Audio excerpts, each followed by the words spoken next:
আসসালামু আলাইকুম রহমতুল্লাহ। যেহেতু পুকুর প্রস্তুতকরণে এখনও ৩-৪ মাস সময় আছে এবং কই কাপ ছাড়তেও সময় আছে, সেহেতু আমি এখন আমার পুকুরের জন্য কিছু জিওল মাছ এনেছি।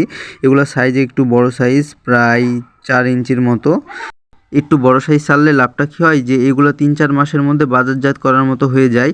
যেহেতু আমরা 3-4 মাসের মধ্যে পুকুরটা শুকাবো, শুকানোর পরে একদম সুন্দর মতো পুকুরটা প্রস্তুত করার পরে আমরা ওইখানে কই কাপ ছাড়বো, সেহেতু জিওল মাছটা এখন বেস্ট ছাড়ার জন্য। ১১৩-১৪ পিসের মতো এনেছিলাম, তার মধ্যে একটা ডিফিট গেছে, ওইটাকে আলাদা করে রেখে দিয়েছি এবং বাকি মাছগুলো পুকুরে ছাড়ার আগে পানিগুলো অ্যাক্লুমিনেট করে নিয়েছি যাতে টেম্পারেচারটা ঠিক হয়ে যায়। তারপরে বালতিতে ঢেলে নিয়েছি এবং একটা একটা করে ছাড়তে আসি।